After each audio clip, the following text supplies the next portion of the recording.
We're really, really excited to have Katy Neas here, the CEO of the ARC of the United States.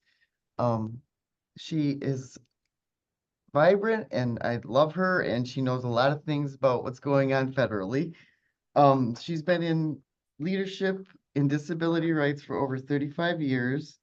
She has experience in public policy, advocacy, and systems change. She helped shape major legislation like the ADA and IDEA. She led national efforts at Easterseals and the U.S. Department of Education. And now we are lucky to have her as the leader of the largest advocacy organization for people with developmental and intellectual disabilities in the United States. I'm happy you're here to hear what she has to say. Thank you, Katy. Thanks, Sherry, and thanks everyone for giving me the opportunity to be here. Courtney, I sent a deck, but if you'd like me to share, I can do that too. Whatever is easiest. The permissions didn't allow me to open it, so if you can, that would be great. Sorry. My technical skills are limited at best. Okay, let me try this again. Okay.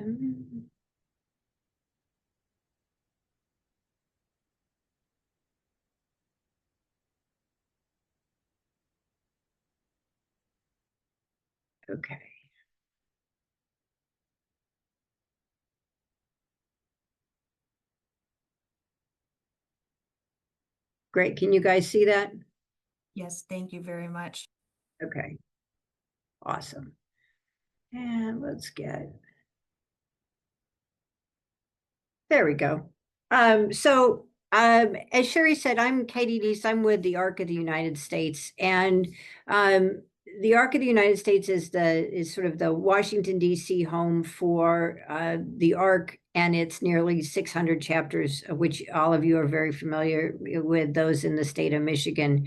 Our chapters and the ARC really has always been an advocacy organization for people with intellectual and developmental disabilities and their families. It was started by families, it's fueled by families, and it's really designed to create those policies that allow people with intellectual and developmental disabilities to live the life of their choosing. We have two big priorities for this year. No shock to, I think, to any of you. One is to protect the integrity of the Medicaid program, and you just heard all the amazing things that are available in Michigan thanks to Medicaid. We are also very invested in protecting the rights of children with disabilities to get the education supports that the federal law entitles them to receive. So I want to jump into what's kind of going on with the Department of Education a little bit. And as many of you know, the Department of Education, the U.S. Department of Education administers about $15 billion with a B dollars to states to help them meet their obligation to students with disabilities. It also provides a tremendous amount of formal and informal technical assistance because it's the state responsibility to make sure that students receive a free, appropriate public education. The federal government helps them do that, but it's ultimately a state responsibility.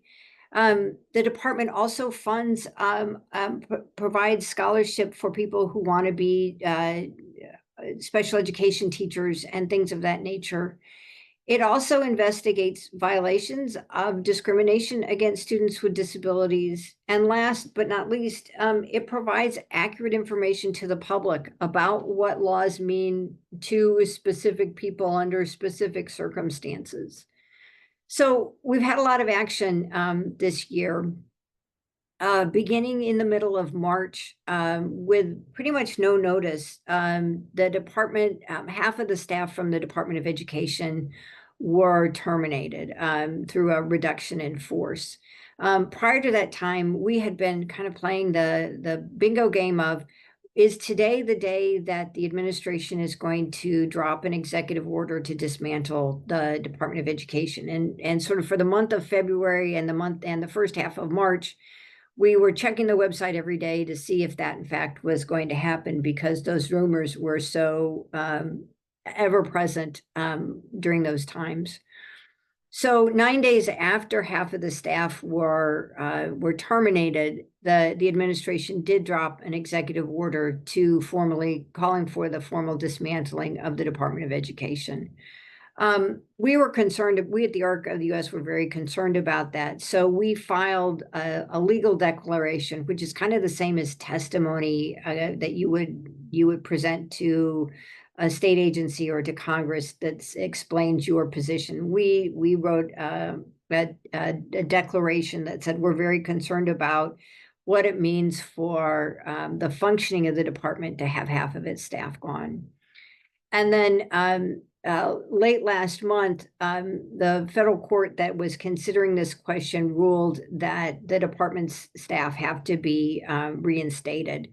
And there was an email that went out last week to staff that had been terminated to sort of hang tight and that they would get back to them. So they've appealed that, but it's still early in the judicial system, and we've got a long way to go. But at least from this point, the courts are ruling in favor of the position that we at the ARC have taken. I raise all that just because I think there's a lot of misinformation out there, what it means to have the department be in this state of flux. We've heard from families that they're being told that their IEPs, their individualized education plans for their kids don't have to have certain elements, or that certain elements of the process don't have to be followed. And that's simply not true. Nothing in the law or the regulations in IDEA have changed. They still exist. And states still have the obligation to ensure that districts and schools are following the law with integrity. That has not changed. Similarly, the law as it relates to accommodations for students who don't need special instruction. So for kids with diabetes that may need to be able to eat whenever their bodies tell them they need to eat, or they need to step out to get an insulin shot. Those things under Section 504 of the Rehabilitation Act, all of that stays. That hasn't changed. And lastly, the law that established the U.S. Department of Education has not been changed. So all of those things, in spite of the chaos, remain true just as they were a year ago. One of the things that is happening as a result of these layoffs is that there are going to be delays. There are going to be delays in the investigation of complaints of discrimination. There are going to be delays in responses to questions that people may raise with the department. There is going to be uncertainty about the existing guidance that was produced in prior administrations. Will those guidance documents continue? We expect, but we don't have a ton of confidence that the federal funding as it's currently been awarded will continue. We anticipate that it is, but again, there's just an air of uncertainty. And I think one of the other things is the number of highly technical staff that worked at the department who know their stuff and who know how to get appropriate information out to the people who need it. Most of them have left the department, and so getting the right answer from the right people at the right time is just going to be that much more difficult. One of the other things I wanted to raise with you all, in the House budget bill that I know you all have been following carefully, there is a provision called the Educational Choice for Children Act. And this is basically a national school voucher bill. And we are very concerned about it for a couple reasons. One is, parents always have the rights to place their children in the school that they think is appropriate for them. They don't always have the right to have public funding follow that child. And many parents would love to have that, except that if a private school doesn't want to take your kid that has high needs, they don't have to. And if a private school is not subject to the same due process protections that a public school has, And a private school doesn't have to guarantee an appropriate education. All of those things are true, but what is also true is even if a state chooses to take this path, and again, this is just a proposal, it's not yet law, the state still has the obligation to provide a free, appropriate public education. And what we're concerned about is if all the public funds are going to private schools, that kids that have high costs, that have high needs, are not necessarily going to be able to get those needs met in a private school. Kids that don't have transportation to get themselves to a private school, and that all the protections that are part of the federal special education law simply will not convey to a private school. And states will have drained a lot of the public funds, but still have the responsibility. And so it will be very hard for those kids to get from the public system the supports that the law says they are entitled to. So just to flag that, we hope that this is not in the Senate bill. We hope that it doesn't go any farther, but I did just want to make sure that you guys were aware. You've talked a lot about Medicaid. Most of you are well versed in Medicaid. But I wanted to do a little bit of a social studies lesson before we get started on the gory details. Right now, we have a very narrowly divided Congress between the Republicans and the Democrats. The Republicans hold an 8-seat margin in the House, but the magic number to pass any bill in the House is 218 votes. So you can see that if 3 or 4 Republicans joined all the Democrats, something won't pass. Similarly, in the Senate, the Republicans hold an 8-seat majority, but you have to have 50 votes, 50 votes in the vice president to win. So if 4 Republicans joined all the Democrats, then something can happen. And the reason I say that is there are a lot of Republicans in both the House and Senate who don't want to see Medicaid cuts, who don't want to make life harder for people with disabilities. And we are working very hard, and I know you have joined us in that work, to get them to understand the consequences of the policies that are in the House bill.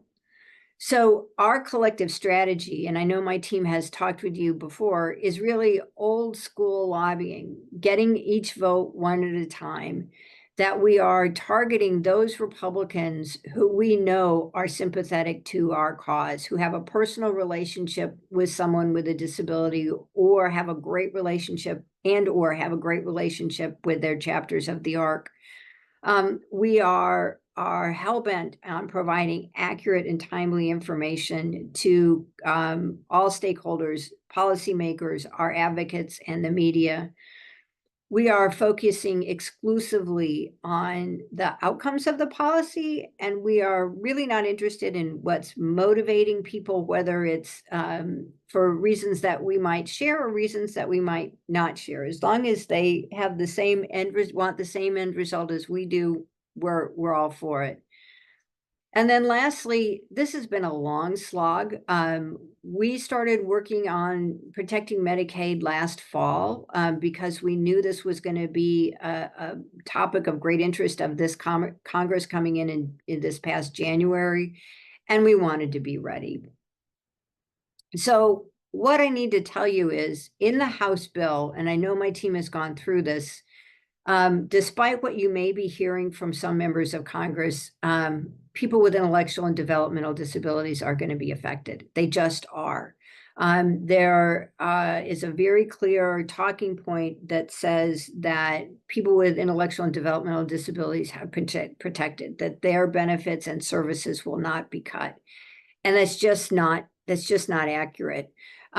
There are very clear groups of people with disabilities. There are people who meet a very restrictive definition under the supplemental security income, the SSI income definition. But there are lots of people with intellectual and developmental disabilities who don't meet that definition.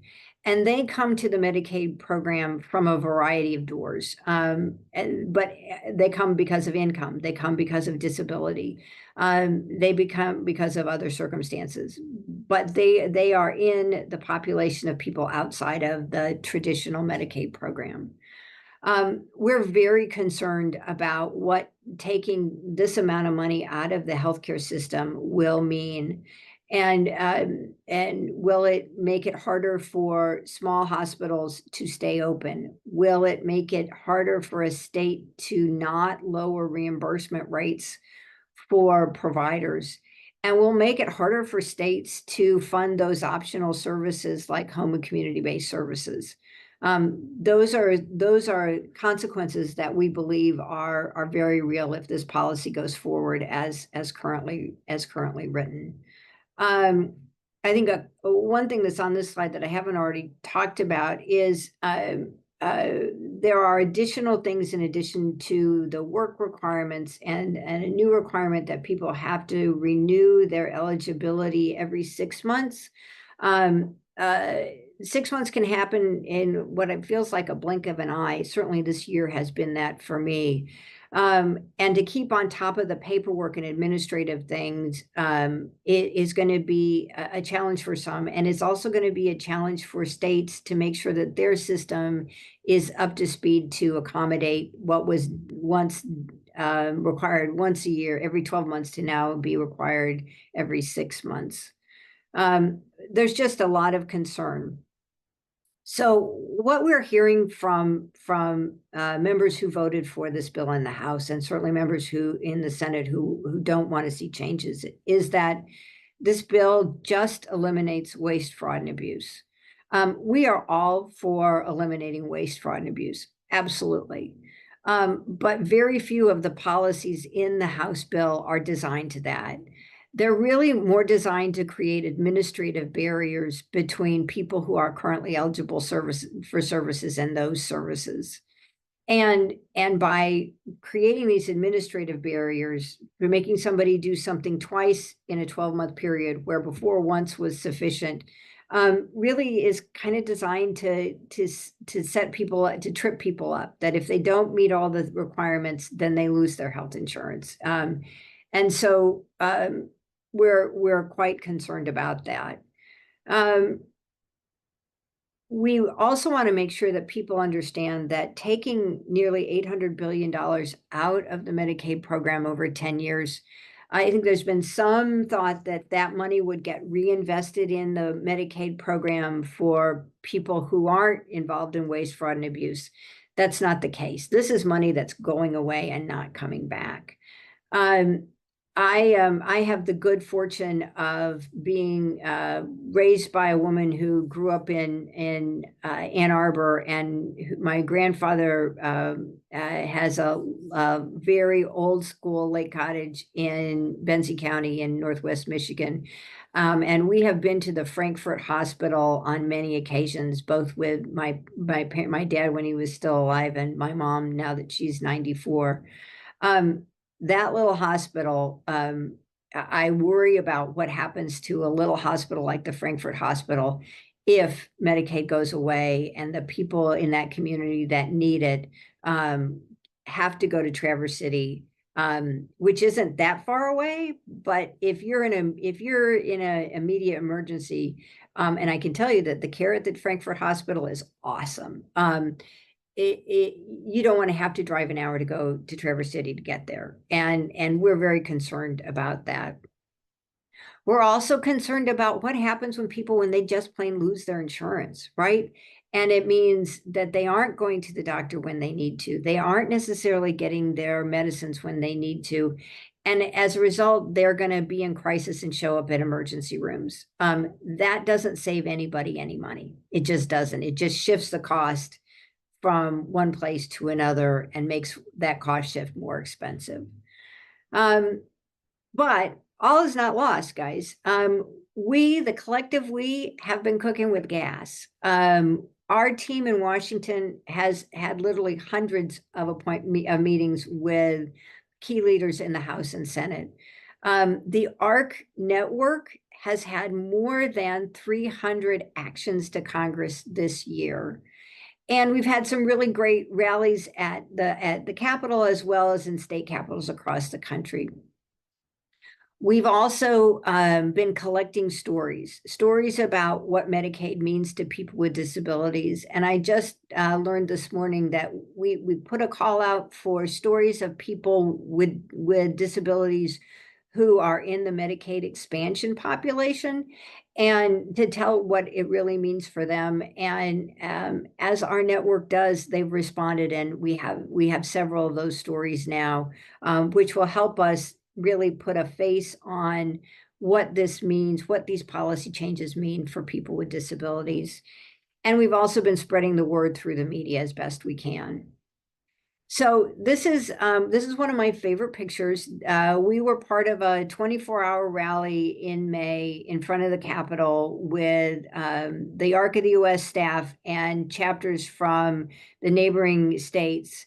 And this was 24 hours where people read stories about people with disabilities who rely on Medicaid. Among the things I'm most proud of is there were about 10 organizations that helped co-host this rally, of which the ARC was one. They collected 2,500 stories. 800 of the 25 came from the ARC.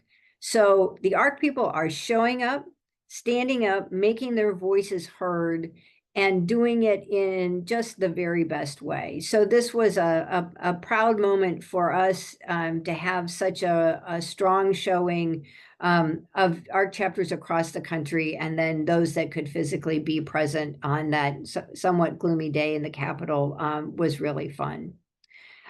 This is just a showing of what some of the ARC chapters have done. This was a rally with the entire DD network in Minnesota, the university centers, the protection and advocacy systems, the Centers for Independent Living, the ARC, all organized a great rally with state legislators talking about the value to people with disabilities of the Medicaid program.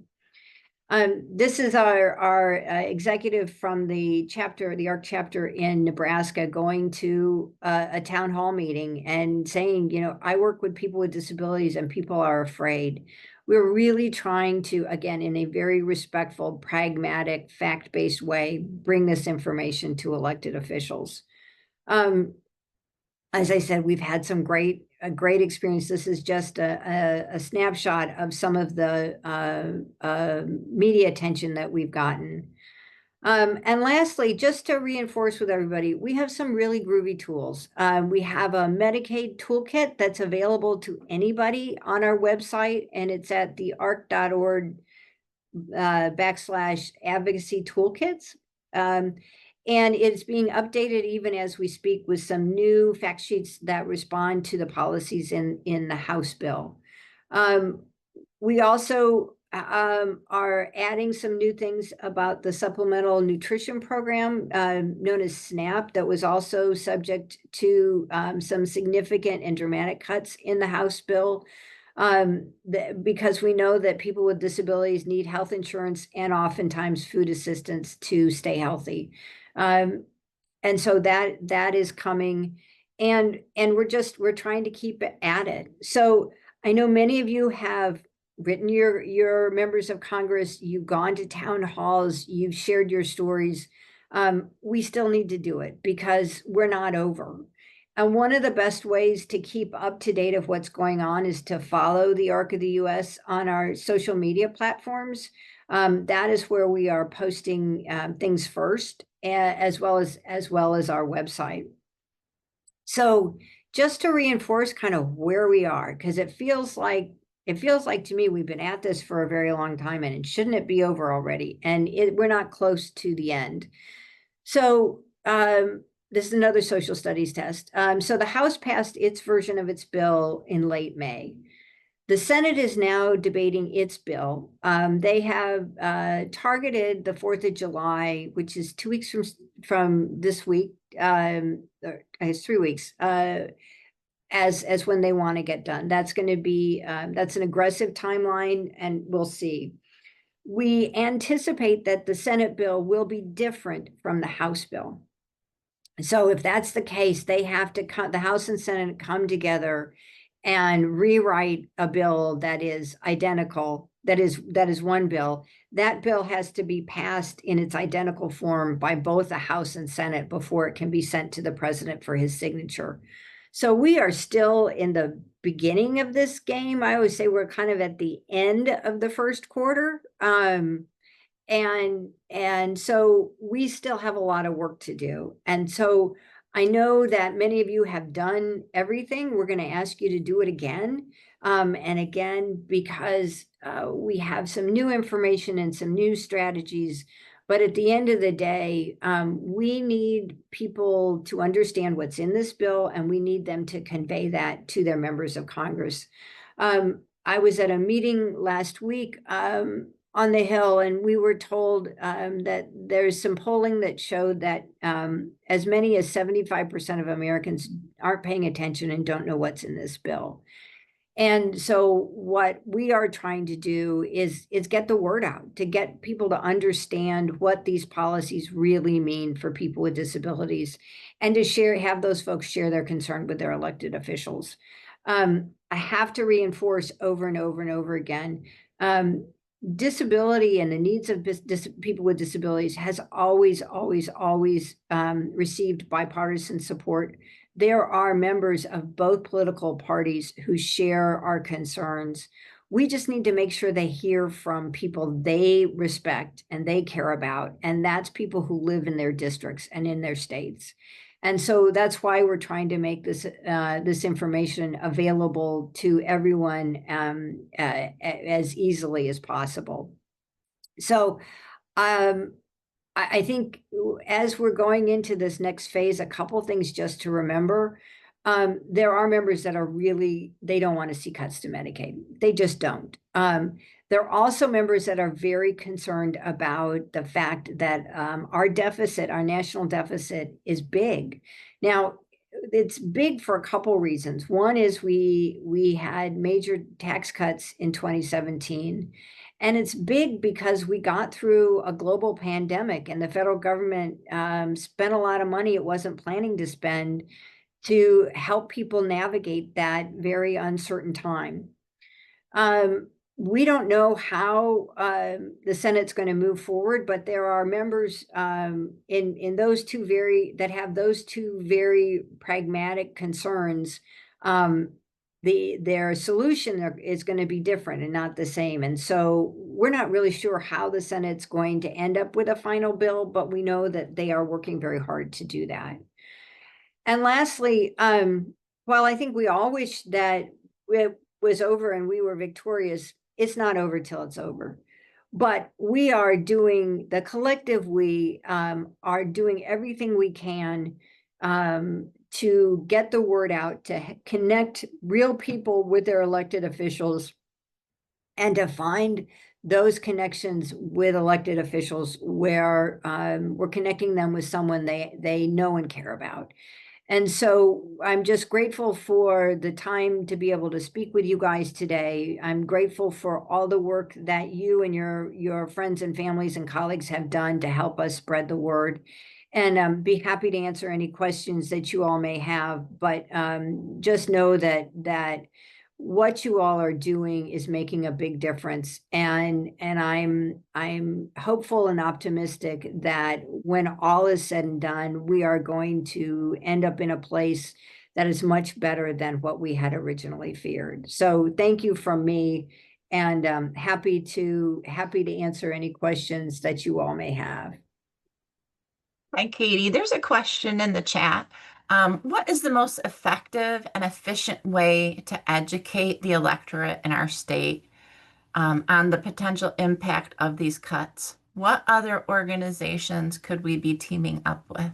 Absolutely. What a great question. So I would say with your university centers, the folks at Wayne State, the protection and advocacy systems, your DD Council folks.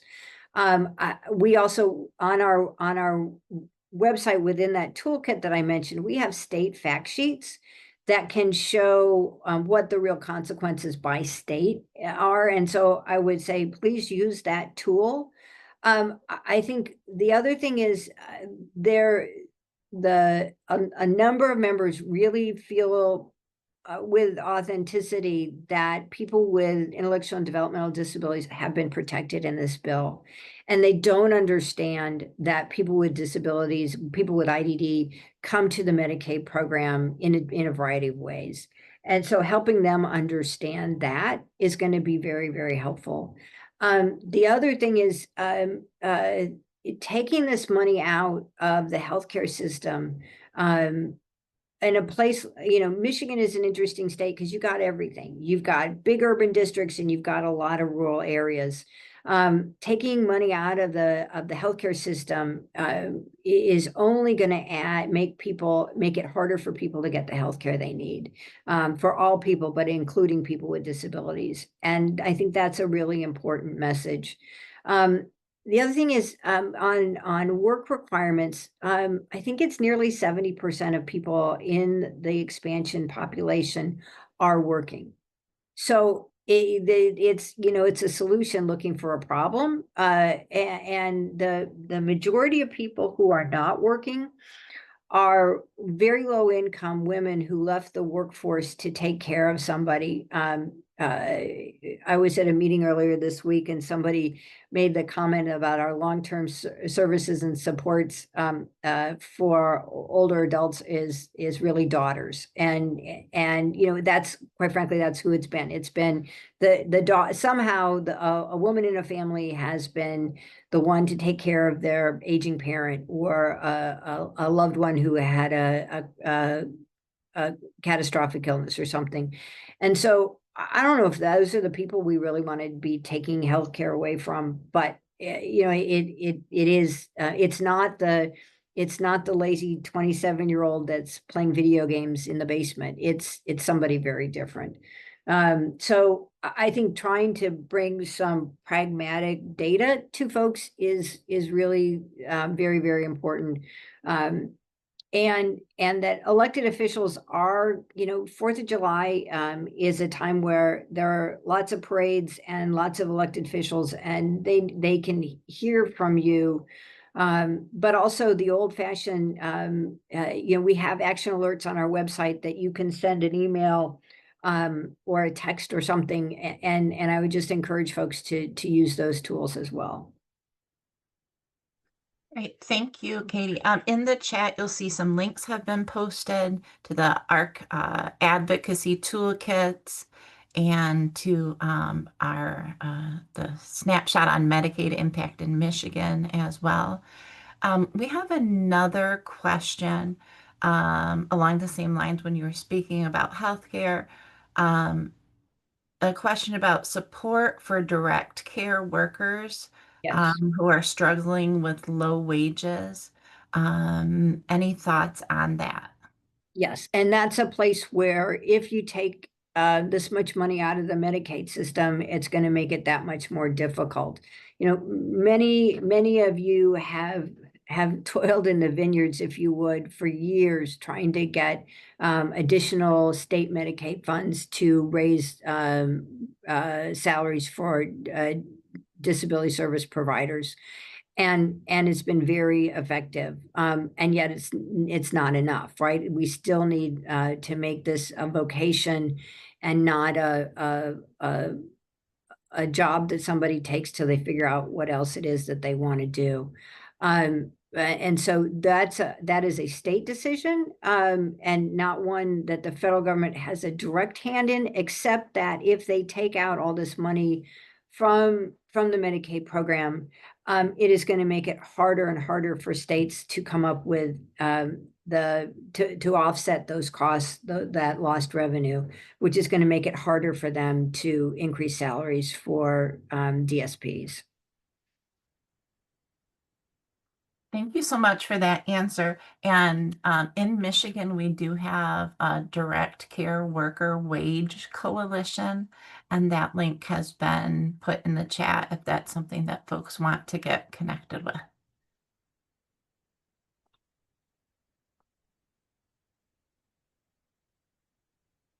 There's a question about work requirements, and yes, if it's if it's not there today in our toolkit, it will be there next week. I know the folks are working on that right now. Okay. And that's a fact sheet about the impacts of folks who would be impacted by these work requirements. Exactly Great. so. Thank you so much. I'm not seeing any more questions in our chat at this point.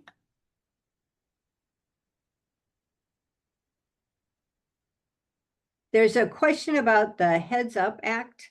And I think, like so many things, we have been focused pretty narrowly, if you would, on protecting Medicaid. And there are other things that we value, but that given the sort of existential crisis that we've been facing with Medicaid, that has been where we've been putting the vast majority of our effort. I know the Heads Up Act is very important, and it's just something that, first of all, I don't, it just doesn't have the same priority for us right now that protecting Medicaid does. So thanks for raising it. We know it's important to a lot of our folks, and I think once we get through this crisis, we can take another look at it. All right, I think this takes us to the end of today's webinar. A reminder to everybody that the handouts of the PowerPoints, a recording of the presentations are available or will be available on the ARC Michigan website /2025 policy webinar. So thank you so much and see everybody next Friday. Have a great day.